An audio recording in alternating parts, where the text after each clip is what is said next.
बहुत साल पहले की बात है। एक छोटे से गांव में संध्या नाम की एक विधवा महिला रहती थी। 32 साल की संध्या के पति को गुजरे हुए 5 साल हो चुके थे। उसका कोई बच्चा या परिवार नहीं था। पति की मौत के बाद उसकी दुनिया उजड़ चुकी थी, लेकिन उसने हार नहीं मानी। उसने तय किया कि वह अपनी जिंदगी गांव के प्राथमिक स्कूल के बच्चों को पढ़ाने में लगाएगी। संध्या ने शिक्षक बनकर बच्चों की पढ़ाई को अपना मकसद बना लिया। हर सुबह सूरज उगने के साथ ही उसकी दिनचर्या शुरू हो जाती। वह जल्दी उठकर घर के छोटे मोटे काम निपटाती और स्कूल जाने की तैयारी करती। उसका घर, जो कभी उसके पति की यादों से भरा था, अब वीरान और ठंडा लगता था। वह अपनी वही साड़ी पहनती जो पति ने उसे दी थी और बालों को संवार कर स्कूल निकल जाती। स्कूल में बच्चे उसे बेहद पसंद करते थे। उनका मासूम प्यार और सवाल उसके जीवन में थोड़ी सी रोशनी लाते थे। संध्या दिल और दिमाग से हर बच्चे को पढ़ाती और उनकी परेशानियां समझने की कोशिश करती। लेकिन जैसे ही स्कूल खत्म होता, उसका जीवन फिर से अकेलेपन में डूब जाता। फिर वही अकेलापन दस्तक देता था। रातें उसके लिए सबसे कठिन समय होती थीं। अंधेरा होते ही उसका मन भारी हो जाता और वह सोचती, काश उसकी अपनी संतानें होती तो यह अकेलापन इतना नहीं कचोटता। लेकिन भगवान ने उसकी गोद खाली रखी थी।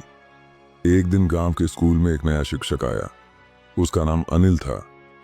25 साल का अनिल एक युवा, ऊर्जावान और आकर्षक व्यक्ति था। उसकी लंबी कदकाठी, चौड़ी छाती और तेजस्वी मुस्कान किसी को भी प्रभावित कर सकती थी। संध्या ने जब पहली बार उसे देखा तो ठहर सी गई। उसके दिल में एक अनजानी हलचल मच गई। यह भावना नई और अजीब थी। खुद को संभालते हुए उसने अनिल का स्वागत किया। धीरे से मुस्कुराते हुए उसने कहा, नमस्ते। अनिल ने भी मुस्कुराकर उत्तर दिया, मैं यहां नया शिक्षक हूं। औपचारिक परिचय के बाद दोनों ने स्कूल की व्यवस्थाओं पर चर्चा की। अनिल ने बताया कि वह यहां अस्थायी रूप से काम कर रहा है, लेकिन उसके सपने बड़े हैं। वह जीवन में कुछ खास करना चाहता है। अनिल की बातें सुनकर संध्या ने जवाब दिया, यह बहुत अच्छी बात है। सपने देखना और उन्हें पूरा करना हर किसी का हक है। कुछ दिन इसी तरह बीते। संध्या को लगने लगा कि वह अनिल की तरफ खींचती जा रही है। लेकिन संध्या ने महसूस किया कि स्कूल में बच्चों के साथ बिताया समय ही उसकी सबसे बड़ी खुशी थी। हालांकि अनिल के आने के बाद उसका जीवन थोड़ा बदलने लगा। अनिल का आत्मविश्वास, उसकी मुस्कान और उसकी बातें संध्या के दिल में एक अजीब सी हलचल पैदा कर देती थी। पढ़ाते समय भी कभी कभी उसका ध्यान अनिल की ओर चला जाता। उसने इसे सामान्य समझा, लेकिन दिन ब दिन यह भावना गहरी होती गई। खुद को बार बार समझाने के बावजूद संध्या के मन में चल रही उथल पुथल थमने का नाम नहीं ले रही थी। वह खुद को टोकती कि यह ठीक नहीं है। वह उम्र में छोटा है और उनकी परिस्थितियां भी अलग हैं। लेकिन उसका दिल इन तर्कों को मानने को तैयार नहीं था। धीरे धीरे उसने खुद को अनिल के करीब जाने के बहाने ढूंढते हुए पाया। अगर स्कूल में कोई बैठक होती तो वह अनिल के पास बैठने की कोशिश करती। अगर अनिल को किसी काम में मदद की जरूरत होती तो वह तुरंत तैयार हो जाती। यह सब करते हुए उसे खुद पर थोड़ी शर्मिंदगी भी महसूस होती, लेकिन फिर वह अपने मन को समझाती कि यह सब सामान्य है। समय के साथ संध्या और अनिल के बीच बातचीत बढ़ने लगी। स्कूल में जहां वे सहकर्मी थे, वहीं संध्या के लिए यह रिश्ता धीरे धीरे कुछ और रूप ले रहा था। वह हर छोटी बात में अनिल का ध्यान आकर्षित करना चाहती थी। एक दिन स्कूल की छुट्टी जल्दी हो गई। अनिल ने संध्या से पूछा, संध्या जी, आप इतने सालों से पढ़ा रही हैं, क्या कभी कुछ अलग करने का मन नहीं हुआ? संध्या हल्की मुस्कान के साथ बोली, मेरे जीवन का उद्देश्य अब यही है। ये बच्चे ही मेरा परिवार हैं। मेरे पति के जाने के बाद मैंने अपनी जिंदगी इन्हीं के नाम समर्पित कर दिया है।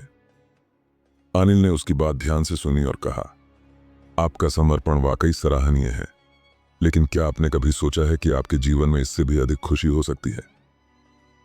यह सवाल संध्या के भीतर एक नई उम्मीद जगा गया।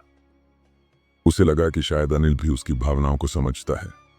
कुछ दिनों बाद संध्या ने अनिल को अपने घर बुलाने का निर्णय लिया। उसने मन बना लिया था कि अब अपनी भावनाओं को व्यक्त करेगी। संध्या ने अनिल से कहा, अगर आप कल फुर्सत में हो तो मेरे घर आइए, बैठकर बातें करेंगे। अनिल ने खुशी खुशी हामी भर दी। अगले दिन संध्या ने अपने घर को अच्छे से सजाया। उसने अपनी सबसे सुंदर साड़ी पहनी, बाल संवारे और खुद को शीशे में देखकर कहा, आज मैं अपने दिल की बात कहूंगी। शाम को जब अनिल आया तो संध्या ने मुस्कुराकर उसका स्वागत किया। उसने अनिल को अंदर बुलाया और चाय दी। दोनों बातचीत करने लगे और धीरे धीरे विषय बदलने लगा। संध्या ने अनिल के करीब बैठते हुए कहा, अनिल, मुझे लगता है कि आपके साथ मैं अपनी जिंदगी को फिर से जी सकती हूं। आप मेरे जीवन में जो खुशी लेकर आए हैं उसे मैं बयान नहीं कर सकती। अनिल, जो इसे सामान्य बातचीत समझ रहा था, अचानक असहज हो गया। उसने संध्या की आंखों में देखा, जहां एक गहरी भावना छिपी थी। अनिल ने हैरानी से कहा, संध्या जी, आप ये क्या कह रही हैं? संध्या ने जवाब दिया, मुझे पता है यह अजीब लग सकता है, लेकिन मैं खुद को रोक नहीं पाई। पिछले 5 सालों से मैंने जो अकेलापन महसूस किया है वह अब सहन करना मुश्किल हो गया है। उसने कहा, मुझे लगता है कि आप ही मेरी जिंदगी में खुशी ला सकते हैं। अनिल ने गहरी सांस लेते हुए कहा, संध्या जी, मैं आपकी भावनाओं को समझता हूं। मुझे पता है कि आपने बहुत कुछ सहा है, लेकिन मैं आपके बारे में ऐसा नहीं सोचता। मेरे दिल में आपके लिए गहरा सम्मान है, लेकिन मेरी भावनाएं अलग हैं।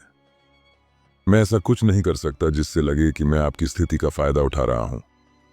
संध्या का चेहरा फीका पड़ गया। उसने नजरें झुका लीं और धीमे स्वर में कहा, मुझे माफ कर दीजिए, शायद मैं अपनी भावनाओं को रोक नहीं पाई। यह मेरी गलती है।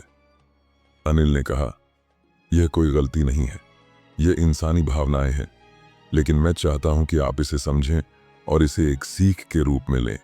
आप एक मजबूत महिला हैं, आपको और भी मजबूत बनना होगा। उस रात जब अनिल घर से चला गया, संध्या अकेले बैठकर अपनी भावनाओं के बारे में सोचती रही। उसने महसूस किया कि यह सब उसके अकेलेपन और भावनात्मक खालीपन का नतीजा था।